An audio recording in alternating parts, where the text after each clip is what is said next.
Vamos então hoje dar o prosseguimento ao estudo do livro Eu, Espírito Imortal. Na semana anterior a gente fez só uma apresentação, que era a introdução do livro, e hoje nós vamos abordar o capítulo 1, que é o princípio da identidade. Então esse livro ele nos traz assim uma série de aprofundamentos sobre a compreensão do espírito, da identidade de fato imortal que cada um de nós somos, e nos ajuda, através desse entendimento, a utilizar instrumentos, inclusive na superação de problemas, de dificuldades, de provas que são tão comuns à vida de qualquer um de nós, de uma maneira psicologicamente mais eficaz. É isso que nós estaremos vendo e, ao mesmo tempo, percebendo uma série de orientações sobre como o entendimento da imortalidade da alma é agora tratado pela espiritualidade com certos aprofundamentos que antes não tinham acontecido. A doutrina espírita é uma doutrina de revelação constante, progressiva. À medida que nós vamos oferecendo condições de melhor compreensão da realidade espiritual e do sentido da vida, mais conhecimentos, mais esclarecimentos nós estaremos recebendo. Vamos ver aqui como de hábito a introdução do nosso estudo através de um texto de Emmanuel, que se encontra no capítulo 136 do livro Fonte Viva. E ele diz o seguinte: para garantir a fortaleza do nosso coração contra o assédio do mal, é imprescindível saibamos viver dentro da serenidade do trabalho fiel aos compromissos assumidos, com a ordem e com o bem. Não queiras assim estar sossegado, sem esforço, sem luta, sem trabalho, sem problemas. Então isso é um parágrafo que nós extraímos do capítulo 136. Vamos aqui fazer algumas considerações que sirvam de ponte, inclusive para o nosso estudo de hoje. Emmanuel começa aqui trazendo para nós, em termos de importância, o entendimento dessa mensagem ao dizer: para garantir a fortaleza do nosso coração, ou seja, para que a gente tenha emoções bem estabelecidas em um clima de harmonia, de serenidade e de segurança, contra o assédio do mal, porque realmente, como nós aprendemos, a dificuldade, o inimigo maior que nós temos que enfrentar somos nós mesmos. É o mal que existe através das experiências mal-sucedidas, dos vícios e dos desequilíbrios que deixaram traços na nossa personalidade, no nosso inconsciente, mais propriamente dito, e que muitas vezes tentam emergir, tentam subir e fazer com que a gente tome decisões, iniciativas precipitadas e também volte a abrir campo para vícios e desequilíbrios do passado. Então, contra esse assédio do mal, para garantir a fortaleza do nosso coração, é imprescindível saibamos viver dentro da serenidade do trabalho fiel aos compromissos assumidos, com a ordem e com o bem. A questão toda é essa, vejamos bem. Nós somos, em termos de progresso espiritual, crianças ainda imaturas, e estamos no mundo de provas e de expiações. É por isso que Jesus deixou aquela frase muito importante ao retornar para o plano espiritual, para a casa do Pai: tende bom ânimo, eu venci o mundo. Então Jesus estava de forma veemente dizendo aos discípulos que a vida na terra para eles, face às contingências do planeta e de suas necessidades evolutivas, era de esforço e trabalho árduo. Mas nós, muitas vezes, de uma forma até precipitada, queremos usufruir um nível de gozo e satisfação que não merecemos. E normalmente a vida sempre vive puxando o nosso tapete e fazendo com que tenhamos, às vezes, alguns momentos de alegria, mas depois alguns momentos de provação, para que a gente esteja sempre com os pés no chão das reais necessidades que trazemos. E continua Emmanuel dizendo: não queiras assim estar sossegado, sem esforço, sem luta, sem trabalho, sem problemas. Tem aquela frase de Emmanuel que vez ou outra nós aqui relembramos e que ao mesmo tempo é preciosa e ao mesmo tempo irônica, porque ele diz assim: depois de um problema, aguardar outros. Então ele chama a atenção nossa do que problemas e dificuldades sempre estarão se renovando na nossa caminhada aqui na Terra, por necessidade disciplinar para o crescimento evolutivo nosso. Bom, vamos então entrar no primeiro capítulo, o princípio da identidade. E vai ser necessário realmente um esforço nosso em conjunto, porque a gente vai ver aqui uma série de orientações, de esclarecimentos e de tentativa de compreendê-los bem, que nós estaremos aqui compartilhando, em cima de temáticas que não são comuns serem tratadas nas reuniões espíritas. Começa essa frase: o ego é uma energia que existe na psique para auxiliar a alma na tomada de consciência de si mesma, mas quase sempre o abuso das paixões o transforma em energia dominadora e não auxiliar. Então, nessa primeira parte que nós separamos, há o entendimento sobre o ego, que também é sinônimo de persona, ou da personalidade transitória que nós estamos vivenciando na atual experiência encarnatória. Então o ego aqui é colocado como uma energia que existe na nossa mente, na nossa psique, para auxiliar a alma. A princípio aí era esse o objetivo, mas o abuso das paixões o transforma em energia dominadora e não auxiliar. Porque é no ego que vão se estabelecer os hábitos, os condicionamentos, que quando são de natureza viciosa, começarão a ser uma energia dominadora sobre o espírito. E muitas vezes escravizadora da sua vontade. A pessoa começa a ter uma vontade débil, que é sufocada pelas pressões dos condicionamentos e vícios estruturados no ego. A estrutura do ego, ela abrange tanto o aspecto da personalidade atual nossa, quanto no inconsciente os aspectos das personalidades que já vivemos na Terra e que não foram tratadas ou ressignificadas.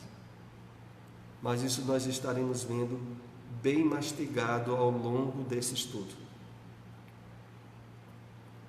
A capacidade que o ego detém de se relacionar com a realidade material, tomando transitório por valores primordiais, existe desde a formação da humanidade, em sua característica rudimentar na origem da condição humana. Então, vem dos milênios passados a capacidade que o ego tem de deter-se, de se relacionar com a realidade material, tomando transitório por valores primordiais. Entendemos bem as estruturas formadoras no materialismo. Isso existe desde a formação da humanidade. Então, houve um período lá para trás, onde a busca e a realização das satisfações puramente materiais eram todas que nós aspirávamos. E naquela fase, o trabalho do ego realizava um propósito sutil e ao mesmo tempo principal.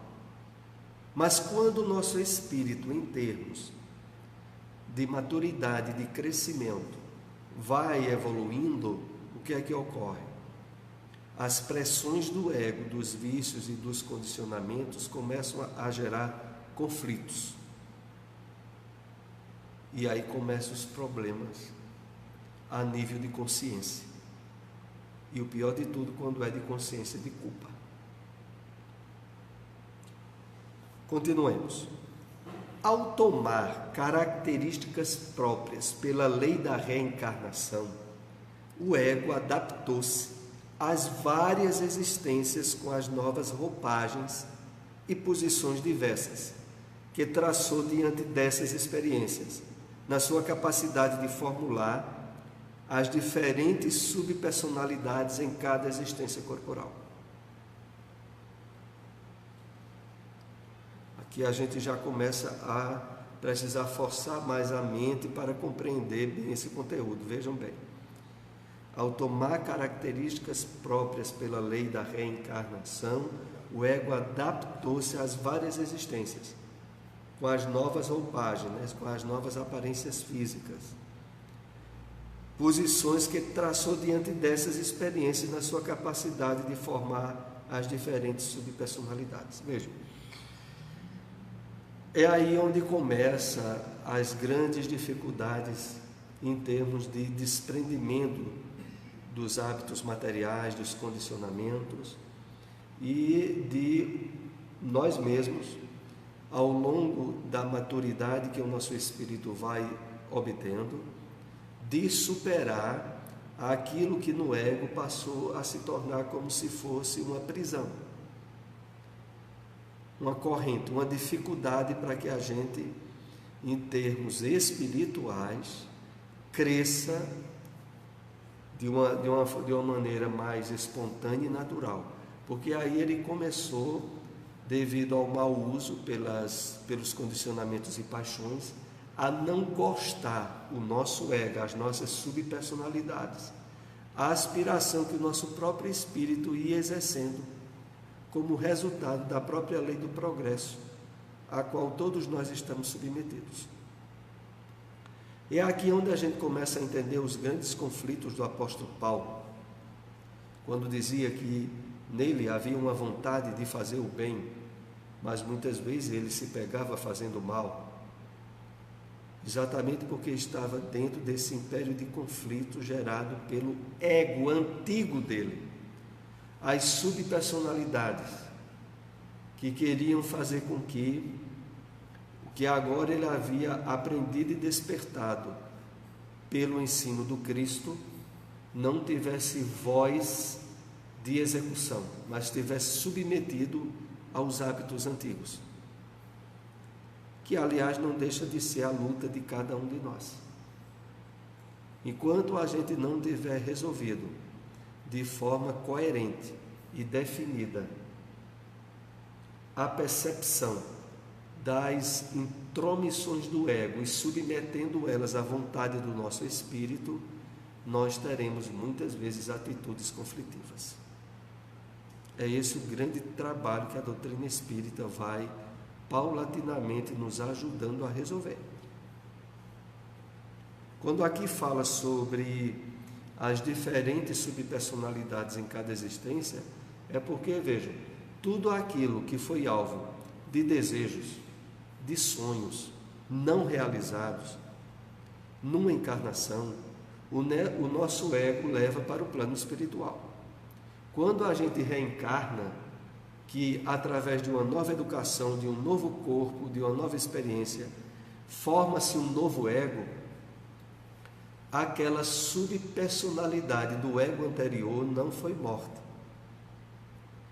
E será muitas vezes geradora de conflitos durante a nossa encarnação atual. É o que certamente acontece com a maioria de nós, independente de conhecer o Espiritismo ou não.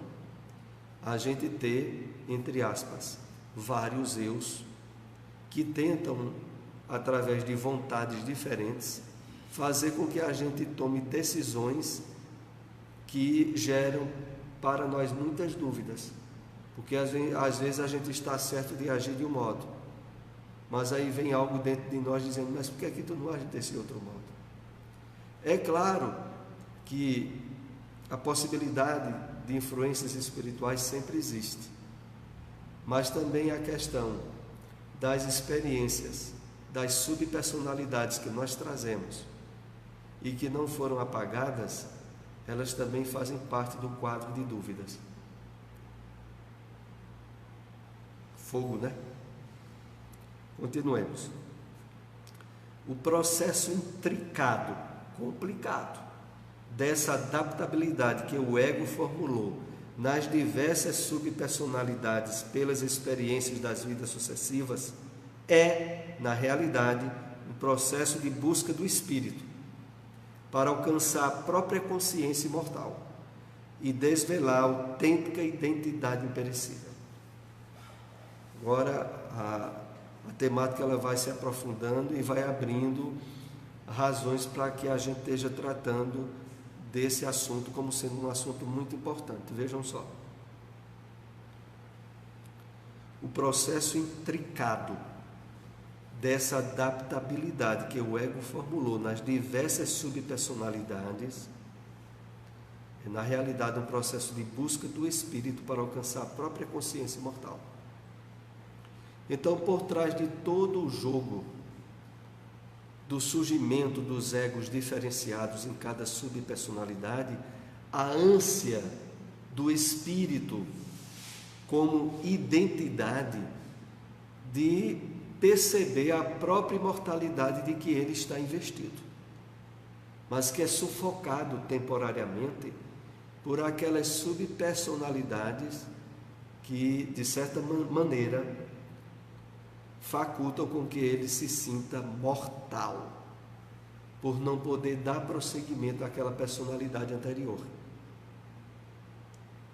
Então é interessante aqui nós inclusive compartilharmos esse aprofundamento. Vejam só, quando nós reencarnamos, não só um corpo novo estará em formação, uma personalidade e um ego novo também.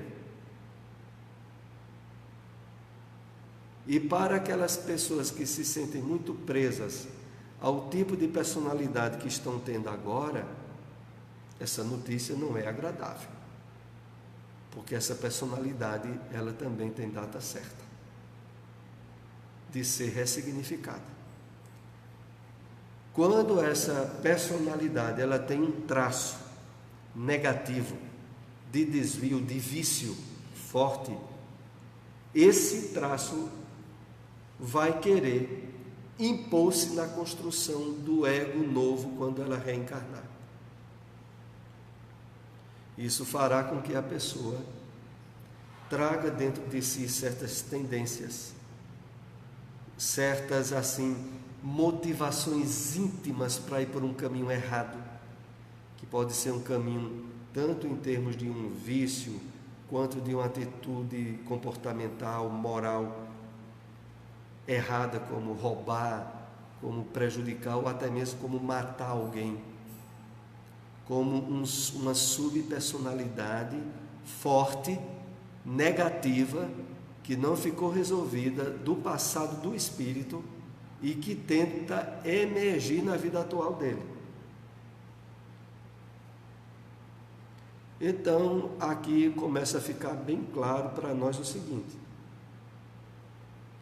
a grande busca nossa é do autoencontro profundo com a identidade espiritual que cada um de nós tem e que vai sendo trabalhada ao longo das diversas encarnações. Essa identidade não pode se confundir com a personalidade. A personalidade é transitória e perecível em cada nova experiência que vemos para a Terra.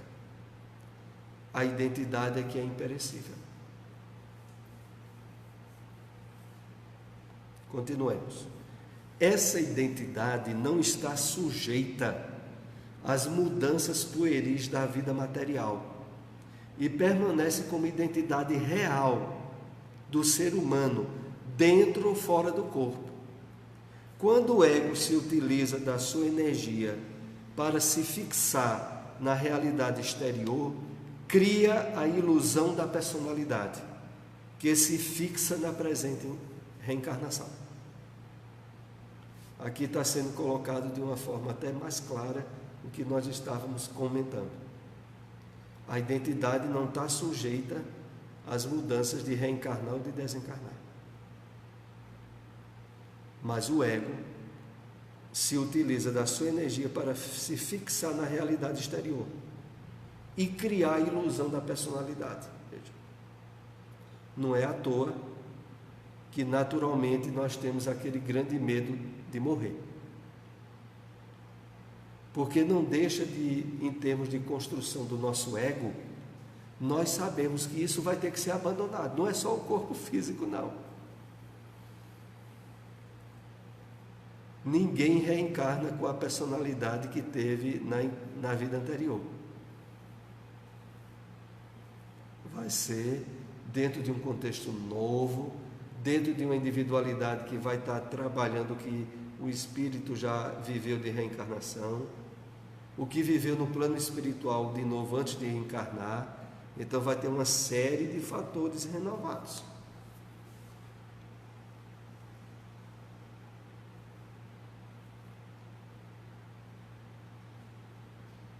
E aí a gente começa a compreender porque alguns espíritas dizem, aqui nós não vamos abrir polêmica sobre isso, de, por exemplo, Francisco Cândido Xavier poder ter sido Allan Kardec. E alguns espíritas apressados dizem logo, mas as personalidades deles são muito diferentes. E quer dizer que é para reencarnar com a mesma personalidade? Negativo. Muitas vezes o espírito muda a própria vestimenta em termos de sexualidade. Vinha reencarnando como homem, agora está reencarnado como mulher. E querem que tenha a mesma personalidade. Então, a personalidade é uma criação ilusória do ego. Temporária, reciclável, cada vez que nós voltamos.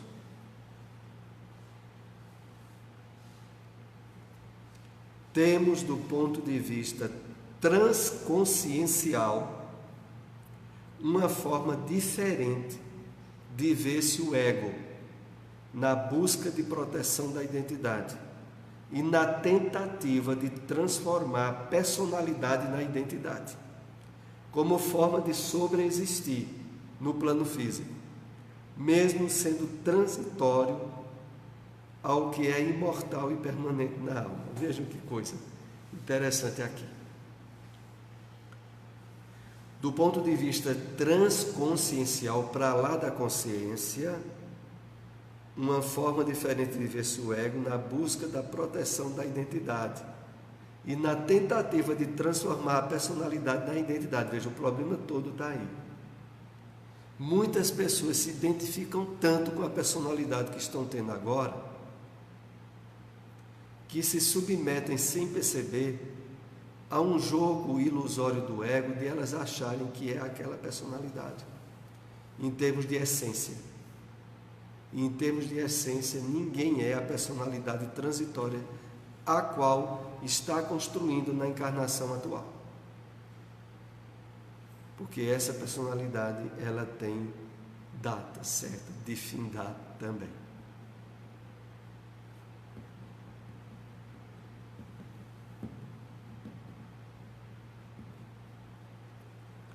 As personalidades sucessivas são formas adaptadas da intricada construção da identidade real,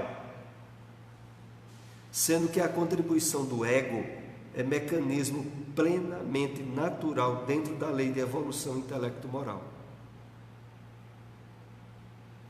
Vejam a primeira frase como é importante e ajuda a entender essa construção de pensamento que nós estamos aqui compartilhando. As personalidades sucessivas são formas adaptadas da intricada construção da identidade real. Cada vez que nós vemos para a Terra, que reencarnamos, que temos todo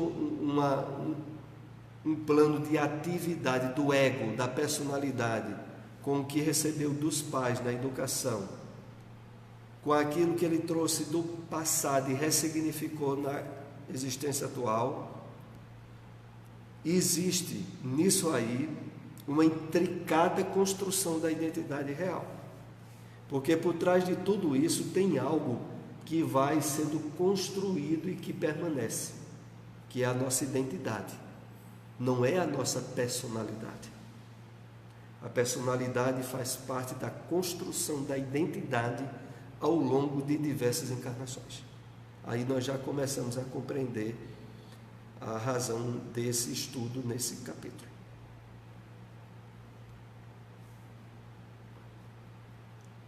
Compreendemos que na maioria dos casos é o mau uso do livre-arbítrio que estabelece os abusos da energia egóica, transformando as paixões em vícios, transgredindo as leis divinas e deturpando a verdadeira função evolutiva do ego na realização da plena identidade.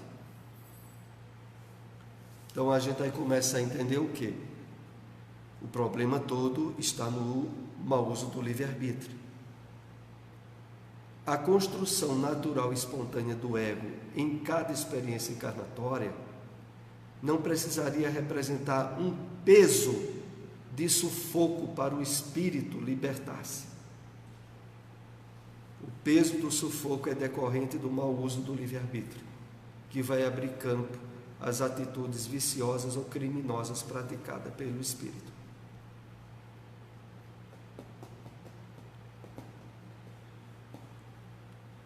Continuando.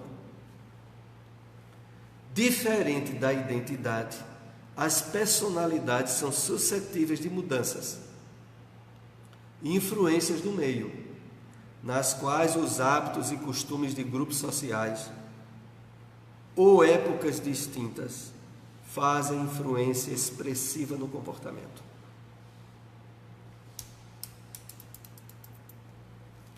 Então, olha, se tem uma coisa suscetível de influências, é a personalidade transitória que nós temos durante uma encarnação.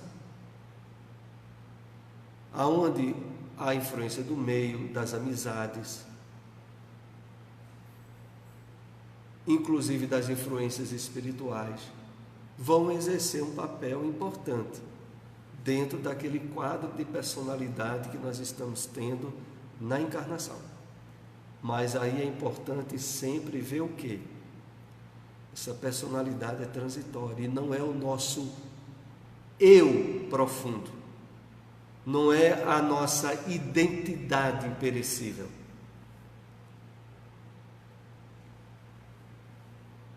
E voltando aqui ao texto, nas quais os hábitos, costumes de grupos sociais ou épocas distintas influencia muito expressivamente no comportamento.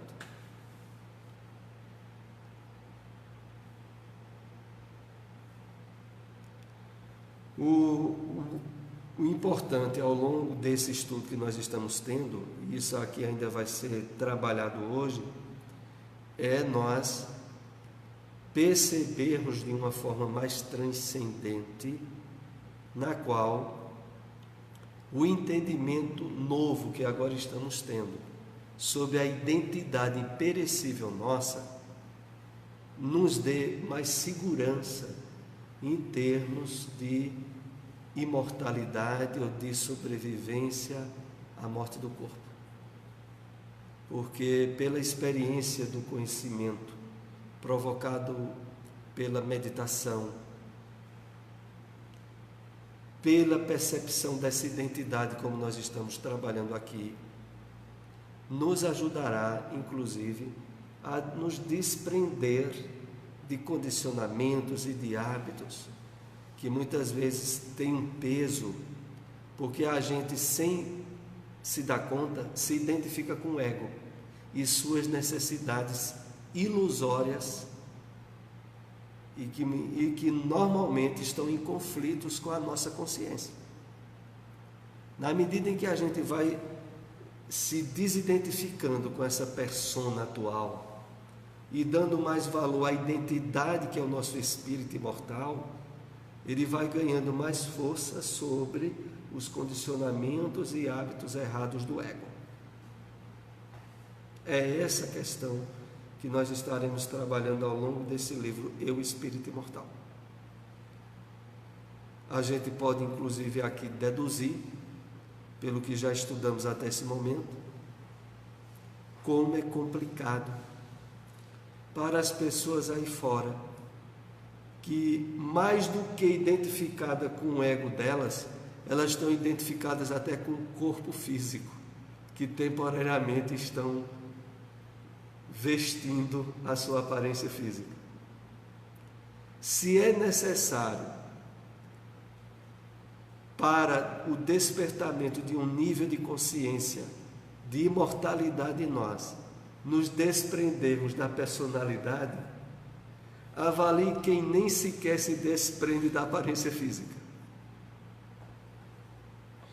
que é um estágio já bem mais primário em termos do que, inclusive, o próprio conhecimento da doutrina espírita já nos presenteou, né? Continuemos.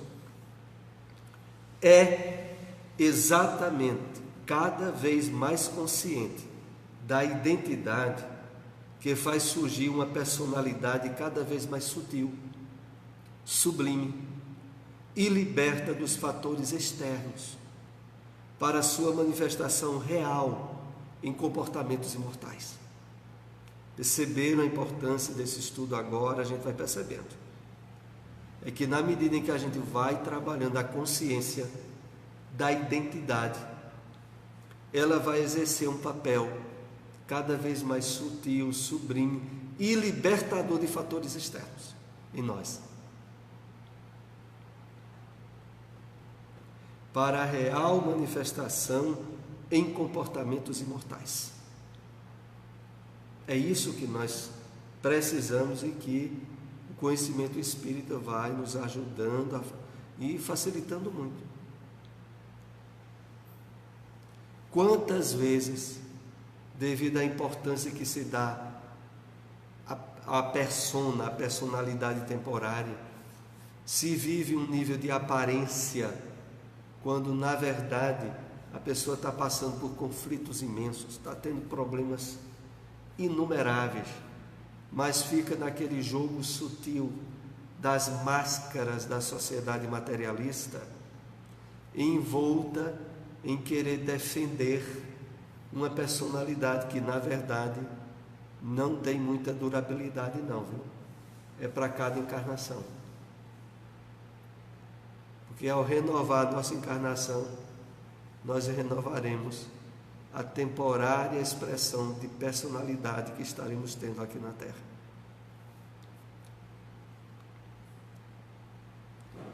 É exatamente essa individualidade, esse corpo sutil da consciência, essa manifestação da presença, da força, das experiências no espírito, que o caracteriza como inteligência atuante e única nas obras da vida, que jamais se extinguirá com o passar do tempo. Reflitamos aqui um pouco nesse texto. É exatamente essa individualidade que é muito diferente de personalidade,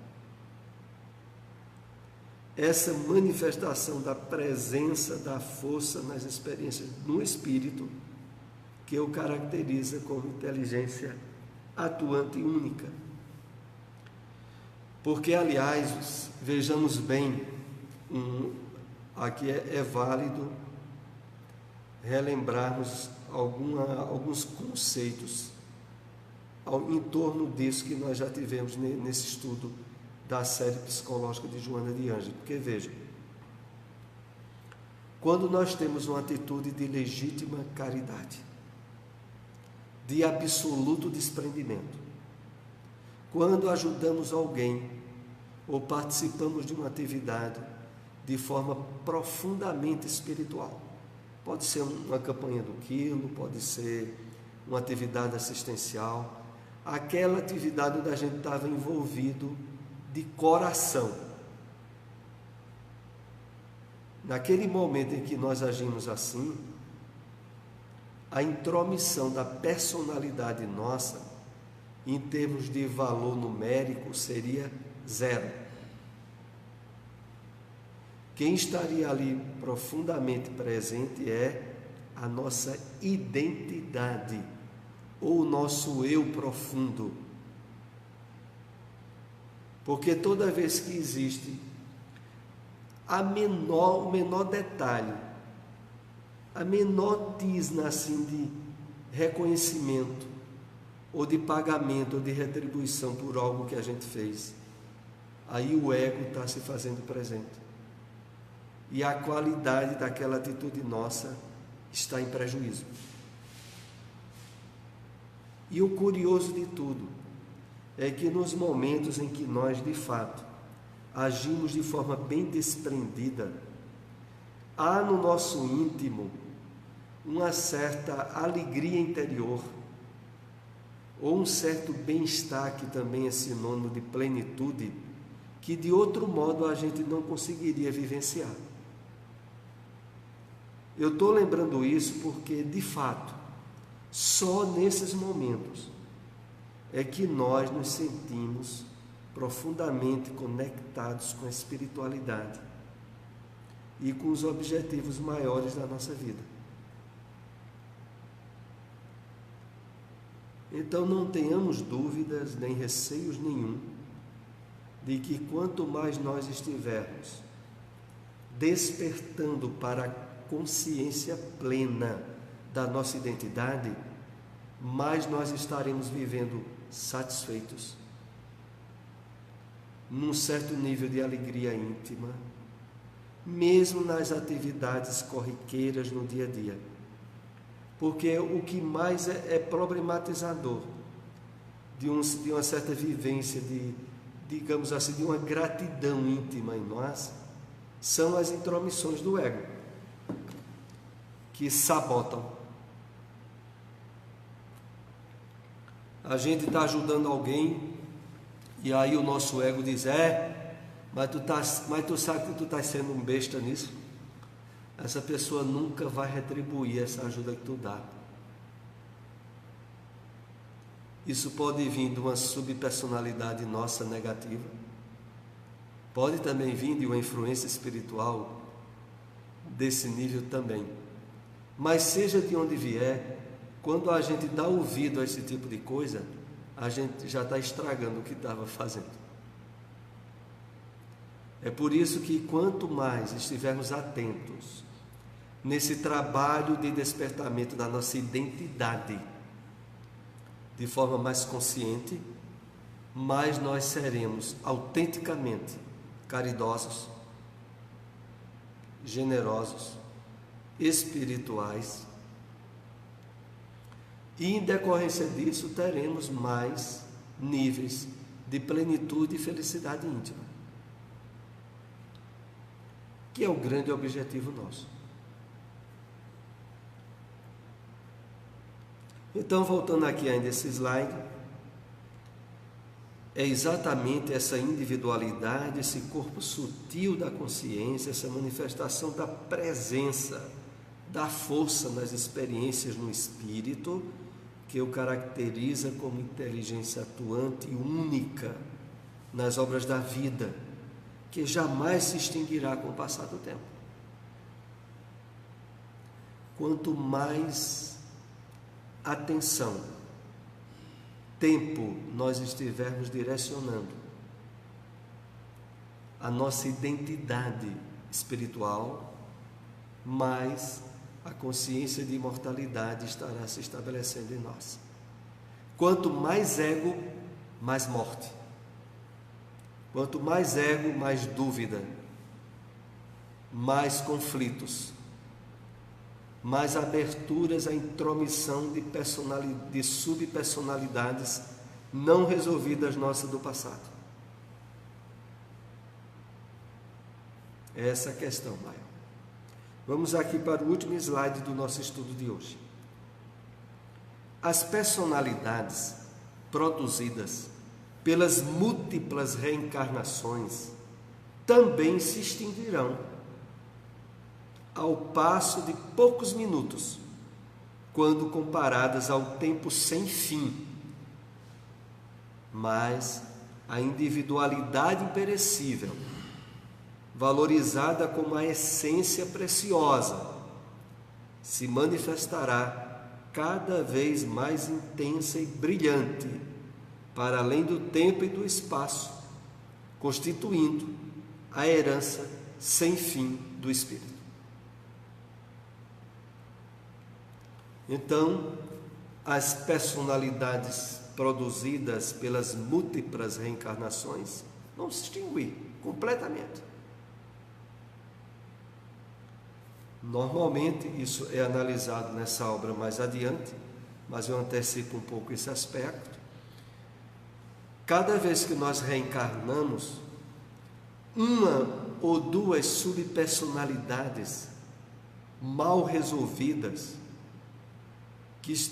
as quais nos vinculou a atitudes infelizes, são emergidas do nosso inconsciente para que a gente resolva elas na vida atual.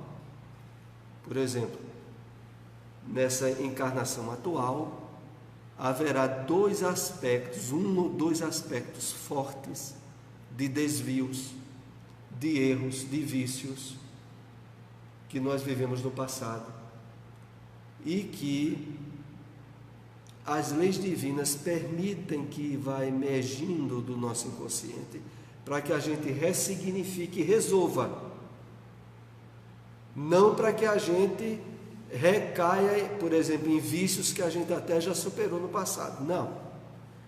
É porque dentro das possibilidades que nós temos em cada encarnação, determinadas coisas mal feitas do passado têm que ser resolvidas agora. E algumas delas vêm como traços de subpersonalidades. E que agora nós somos chamados para resolver. Essas subpersonalidades poderão estar ligadas em determinada área do comportamento, que é aquela área onde nós temos um certo nível maior de conflitos. Pode ser, por exemplo, na vivência sexual, a imersão de uma subpersonalidade ligada a um desvio ou a um vício nessa área nossa no passado. Pode ser ligado a, por exemplo, a tendência viciosa de roubar. A pessoa no passado foi um ladrão contumaz, sofreu muito por isso. Isso, em termos de sofrimento para ele, significou uma vontade forte de não mais fazer isso. Mas quando ele reencarna, pode emergir uma subpersonalidade ligada a isso do passado dele, para que na vida atual ele, de fato, passe pela prova e ressignifique de vez aquela subpersonalidade interior dele. Assim, em qualquer área que a gente possa estar sob conflitos ou dificuldades maiores, normalmente tem alguma coisa de uma subpersonalidade mal resolvida no passado e que agora a gente está para resolver. E a forma mais eficaz de sucesso é a espiritualização nossa. principalmente com essas possibilidades de conhecimento que a doutrina espírita nos beneficia. Então, na medida em que nós vamos dando maior possibilidade de atuação no bem, em sintonia com espíritos elevados, mais facilmente nós estaremos resolvendo as subpersonalidades que ficaram no passado e que estão no nosso inconsciente. Finalizando aqui, o slide diz o seguinte: mas a individualidade imperecível, valorizada como a essência preciosa, se manifestará cada vez mais intensa e brilhante, para além do tempo e do espaço. E é a herança sem fim do nosso espírito. Então, dediquemos maior atenção, confiança, consistência a essa individualidade que está sendo trabalhada ao longo de diversas encarnações e que agora, com o conhecimento espírita, ela pode e deve ganhar um impulso e uma força muito maiores. Vamos então para a prece de encerramento de nosso estudo, e no nosso próximo encontro nós já iremos trabalhar o segundo capítulo do livro Eu, Espírito Imortal, do projeto Espiritizar e da editora Espiritizar lá do Mato Grosso, que nós estamos estudando aqui. Vou pedir aí ao nosso irmão Geraldo para fazer a prece de encerramento do nosso estudo.